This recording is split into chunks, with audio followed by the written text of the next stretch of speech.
all my dear students, class 6 maths. After the second UT I am going to start from the next whatever the previous classes whatever done. So after that I am going to start chapter 3 exercise 3.5. जैसा कि आप देख रहे हैं topic 1 में मैंने लिखा है to find the common factors find करना है। कॉमन फैक्टर्स कैसे फाइंड करते हैं बच्चे? जो भी गिवन नंबर्स है, जो भी गिवन डेटाज है, उसका फैक्टर्स फाइंड करते हैं। फैक्टर्स का मतलब होता है कि वो पर्टिकुलर नंबर किस किस डिजिट से या किस किस टेबल से डिवाइड है, उसको बोलते हैं फैक्टर्स। फैक्टर्स का मतलब होता है one number is divisible by the one number is divisible by the other number. जैसे कि 25 किस किस नंबर से डिवाइड हो सकता है, उसको हम जो लिखते हैं वो मल्टीप्लाई के साइन के साथ में लिखते हैं। तो 25 is divisible by, first of all any number is divisible by 1। ये आप जानते हो कि कोई भी नंबर 1 से तो डिविजिबल होता ही होता है। तो जो हमारा स्टार्टिंग पॉइंट होगा वो 1 कैन डिवाइड 25, सो वो 25 होगा। तो मैंने लिखा है 125 मतलब 1 मल्टीप्लाई 25। सेकेंड जो होगा वो 2 से डिविजिबल तो है नहीं 25, लिमिट उसको कट करेंगे। 3 से भी नहीं होगा कट, 4 से भी नहीं होगा कट, अब 5 से हो सकता है 25 डिविजिबल। तो 5 5 तो हमने लिखा है देखो 5 5 मतलब with the help of product sign. तो 5 5 के बाद हम देख रहे हैं कि 5 पर 5 रिपीटिंग डिजिट हो गया। तो फैक्टर्स में जैसे ही हम देखते हैं रिपीटिशन शुरू हो गया, एक ही बात का रिपीट होना शुरू हो गया, तो वी स्टॉप द वर्कआउट। किस बात की वर्कआउट स्टॉप करेंगे? फैक्टर्स फाइंड करने की वर्कआउट को वहाँ पर स्टॉप करेंगे। कब? जब हमारा नंबर रिपीटिंग आने लगेगा। इन this way 5 5 repeating digit I can watch clearly, so stop. जो फैक्टर्स का फाइंड आउट करना था वो यहाँ पे स्टॉप हो गया। नेक्स्ट अब हम जो करने जा रहे हैं वो 15 का करने जा रहे हैं। तो again the same rule, any number is divisible by 1, सो 1 से हम 15 को जब डिवाइड करेंगे तो 1 15 जा, तो with the help of product sign 1 into 15।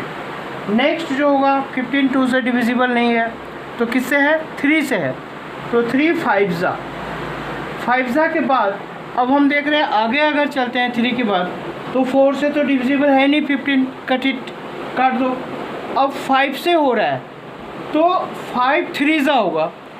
तो मैंने जैसा बताया था आपको 3 5 और नेक्स्ट जो है 5 3 रिपीटिंग डिजिट हो गया ना। 3 5 और 5 3 is repeating digit, so we stop the workout. हमने वर्कआउट को स्टॉप कर दिया।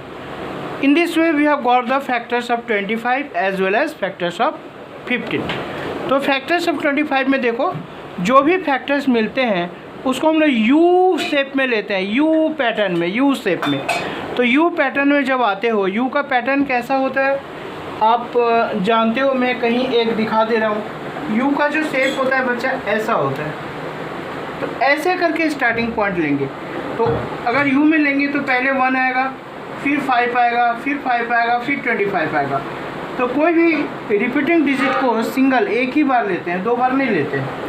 तो 1 5 और 2 बार मतलब 5 5 नहीं लेंगे, एक ही बार लेंगे 1 5 और फिर से उधर जाएंगे तो 25। तो हमने लिखा जो भी फैक्टर्स आएंगे उसको हम लोग कॉमाज में लिखते हैं। तो 1 5 25। In this way we have got the factors of 25। Next जो नंबर है वो 15 है। तो फैक्टर्स ऑफ 15 का देखो हमने फाइंड आउट तो कर ही लिया है। अब यू शेप में जब हम चलेंगे तो पहले मिलेगा 1, फिर 3, फिर 5, फिर 15। 1 3 5 15। तो हमने ले लिया, दोनों का फैक्टर्स ले लिया। अब हमें फाइंड करना है कॉमन मतलब कॉमन फैक्टर्स। तो कॉमन फैक्टर मतलब क्या? कॉमन किसको बोलते हैं? जो दोनों में जो फैक्टर्स मिलता जुलता है उसी को बोलते हैं कॉमन फैक्टर्स।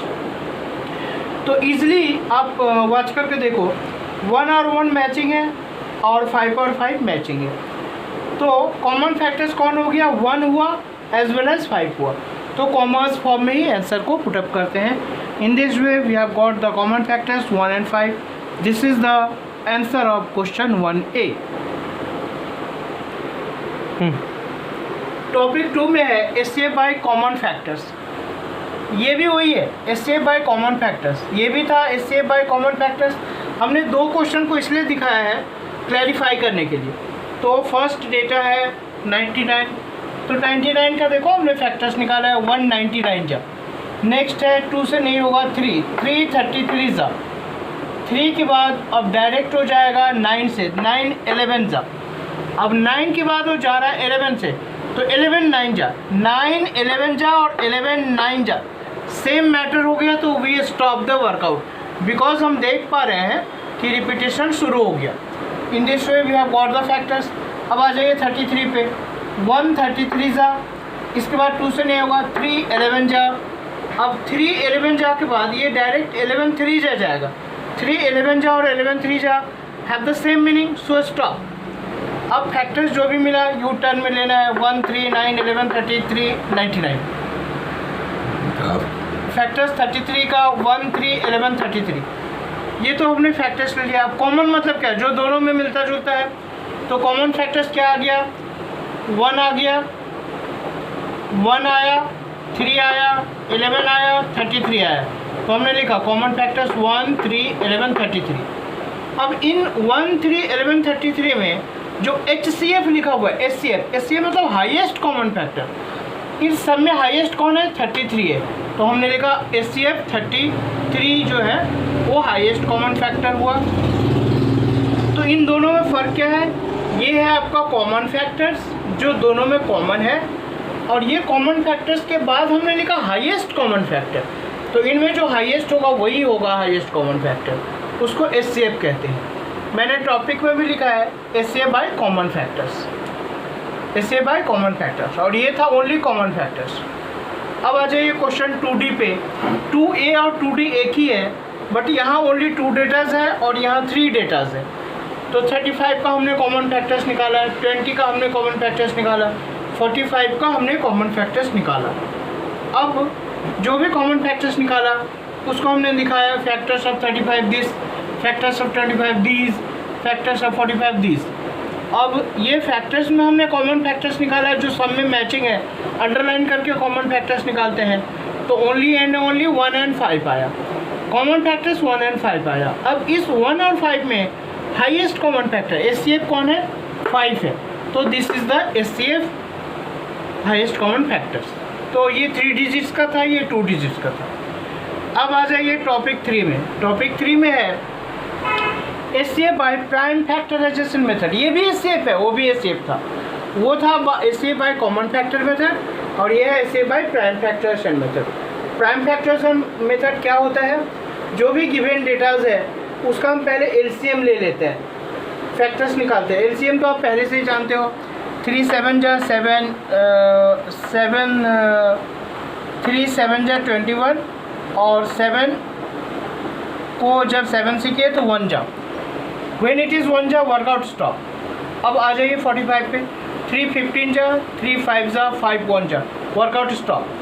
अब प्राइम फैक्टर्स यहाँ लिखते थे फैक्टर्स, यहाँ भी लिखते थे फैक्टर्स, यहाँ भी लिखते थे फैक्टर्स। अब इसमें लिख रहे हैं प्राइम फैक्टर्स, क्योंकि ये मेथड चेंज हो गया आपका।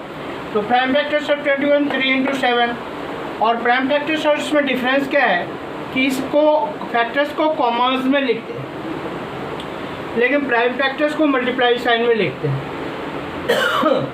तो हमने जो मैचिंग है उसको अंडरलाइन किया 3 3, और ओनली 3 और 3 ही मैचिंग है। तो जो मैचिंग है वही हमारा हाईएस्ट कॉमन फैक्टर हो गया।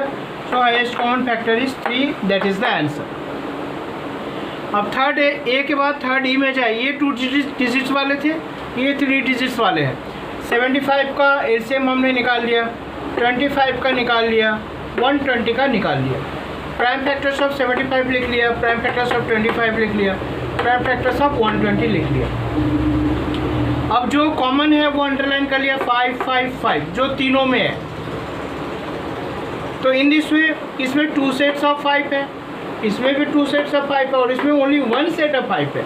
तो जो हमारा मैचिंग है कॉमन है वो एक एक सेट ही मैचिंग है, तो हाईएस्ट कॉमन फैक्टर जो मैचिंग है वही हमारा हाईएस्ट कॉमन फैक्टर हो गया। सो इन दिस वे 3A और 3E भी हमने क्लियर कर दिया, ये 2 डिजिट्स वाले थे और ये 3 डिजिट्स वाले हैं। अब आ जाइए टॉपिक 4, ये है SA by long division method. इसका नाम ही है लॉन्ग डिवीज़न मेथड, ये भी एससीएफ है बच्चे। तो क्वेश्चन डेटा 108 और 92, तो इसको हमने असेंडिंग में ले लिया पहले, ये रूल है, पहले smaller number then greater number. अब 92 विल डिवाइड 108, तो देखो मैं सिंपल डिवाइड कर रहा हूँ, 1 जा 92 आया, रिमाइंडर आया 16। अब ये 16 का कमाल क्या है कि यही 16 जो है, जो रिमाइंडर आया है, ये अब इमीडिएट इसके पहले वाला जो डेटा था उसको डिवाइड करेगा। तो 16 5 देखो हमने 80 दिया है, फिर माइनस करके 12 लाएंगे। अब ये कमाल की बात क्या है कि ये 12 अब इसको डिवाइड करेगा 16 को, तो 12 1 जा 12 4 आया। अब 4 क्या करेगा, फिर से कमाल की बात है 12 को ही डिवाइड करेगा, तो 4 12 0 0, when we get 0 0 workout stop. अब एससीएफ और डिवीज़न में फ़र्क क्या है, डिवीज़न में जनरली जो क्वोशिएंट होता है वो आंसर होता है, और एससीएफ में जो लॉन्ग डिवीज़न, एससीएफ में जो हम लॉन्ग डिवीज़न से जो एससीएफ फाइंड करते हैं वो जो नंबर पूरे सिस्टम को 0 बना देता है वो हमारा एससीएफ होता है। तो SCF is equal to 4, this is our final answer. ये 2 डिजिट्स वाले थे। अब 4G देखिए 3 डिजिट्स वाले हैं, ये ऑलरेडी असेंडिंग में है, तो हमें असेंड में लाने की कोई ज़रूरत नहीं है। तो first 72 will continue, will divide 144 2 जा 1 चांस में ही वो 0 0 हो गया, तो स्टॉप नहीं होगा, क्योंकि एक डिजिट अभी 252 बचा हुआ है, तो उसको कंटिन्यू कौन करेगा, रिमाइंडर तो कोई बचा नहीं। तो जो फर्स्ट डिवाइज़र है